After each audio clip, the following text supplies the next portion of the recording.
good. I'm going to read some letters and I have a couple comments on my own, because you know this crazy woman has to say something today. All right, this is from Jerry Reed, who's the chair of the North Carolina Democratic Party. He's a young man who I really like and respect a lot because he has a vision. And that's what leadership is about, having a vision. I think Barack Obama talked about it the other night in his, on TV, and he was talking about the president sets the agenda. The president sets the vision, and he inspires. And leaders have to understand that, and I appreciate Senator Atwater and Speaker Joe Hackney for, we shouldn't take you for granted, because you could stay where you are and never come to Chatham and just speak to us through letters and so on and so forth. But since I've been here for about 14, 15 years now, I've seen you.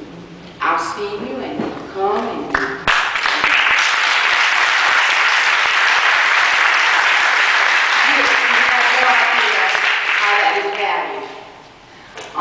okay, so now, Jeremy is a leader. I feel he's a true leader, and he's young, and that's important. And that's something I want to speak to you about. I'm going to finish reading this letter. And it says, Dear fellow Democrat, these are exciting times for North Carolina Democrats. With our state now assuming a critical role in the presidential primary, and with the voters more outraged than ever at the arrogance of the Bush Republicans, we're witnessing a surge in enthusiasm and activity. All you have to do is look at the skyrocketing number of newly registered Democrats, and you'll realize that something extraordinary is happening. Now is the time to capitalize on this momentum. I know from your presence at this convention that you represent the heart and soul of this party. You represent the soldiers in an army with the potential to restore the American dream by expanding economic and educational opportunities, guaranteeing adequate access to health care, protecting the environment, and preserving American freedoms. Excuse me. You represent the men and women with the potential to return our men and women safely from Iraq. But the path to victory runs outside this convention hall. When you leave here today, rededicate yourself to the task of building this party from the grassroots. Recommit yourself to calling your neighbors, canvassing those door-to-doors, recruiting volunteers, and finding the resources necessary to make 2008 a democratic year. And you can start by joining our Constructing Victory program, a bold initiative guaranteed to produce results. I salute you for your dedication to the task. Working together, we can build communities which truly reflect these long, enduring American values we hold dear. With best wishes, Jerry.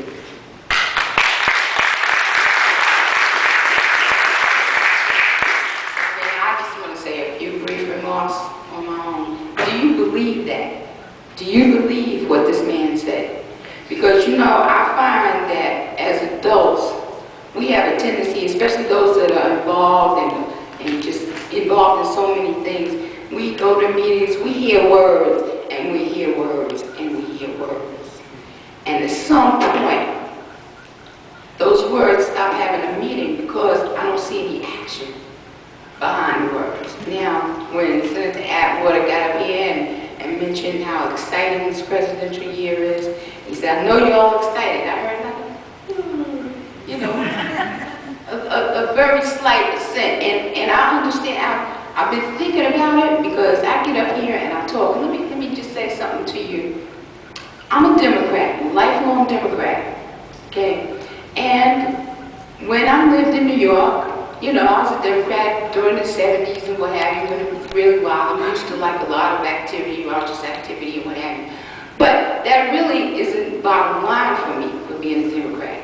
So when I moved here and I joined the party, and especially when I was asked to assume this position, you know, something came over me. A lot of people that I deal with are in this room, and they'll tell you that basically, except probably for Commissioner Barnes, they think I'm very quiet. That Commissioner Barnes came over to me and said, why are you so quiet today when you see you talking? And I think that I'm a very introverted person. But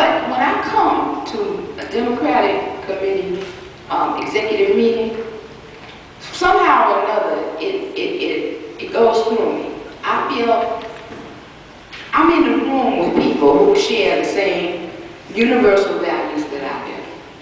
I'm in a room with people who want our kids to be educated, who want families to have living wage and not be struggling.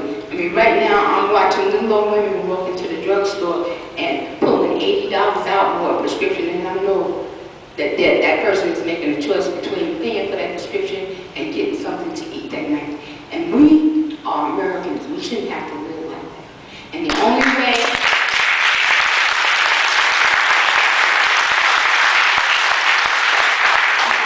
that's going to change is if people join together. But another truth came to me the other night, because I've been wondering, wow, you know, we're the Democratic Party. This is like a fantastic year for us. Why aren't we doing more? And I understand. How many of you are baby boomers here?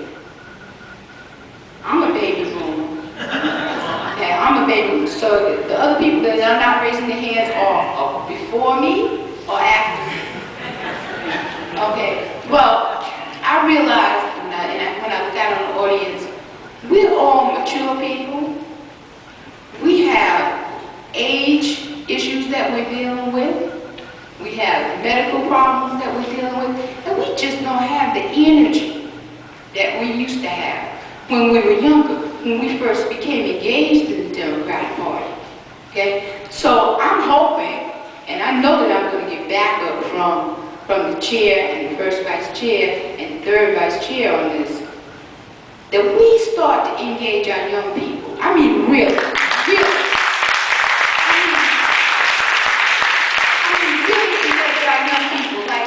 I'm of the mind that the next Democratic Executive Committee we have, that Alex Solomon can sit in my chair and help make decisions. I think we need to actively recruit. We all have kids, and they're involved in sports and all this kind of thing. We need to still make them come to Democratic meetings. We still need to let them assume some responsibility and start making decisions on their own. Because we've had it. We really have it. You know, I mean, we're trying to play catch up right now. We're trying to play catch up and solve these problems.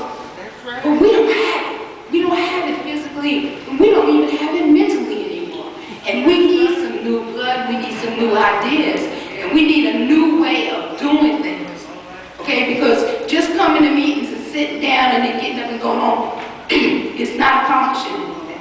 It's not. And no matter how many phone calls we make, how many people we talk to, if bodies are not actually working and showing the enthusiasm and showing the country, hey, we are Democratic.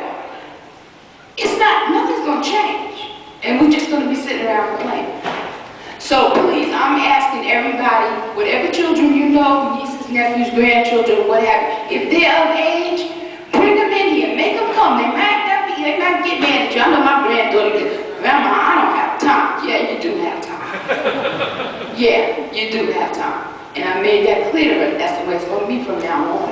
Yeah, you do have time.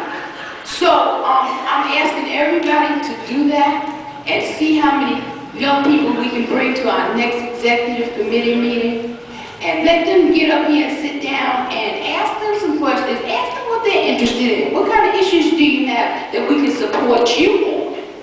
You know, and let them feel like they have a voice. You keep saying children are our future. We need to act like it. We need to really, seriously, you know, walk the walk on it. So I said my little piece, and y'all have a good committee.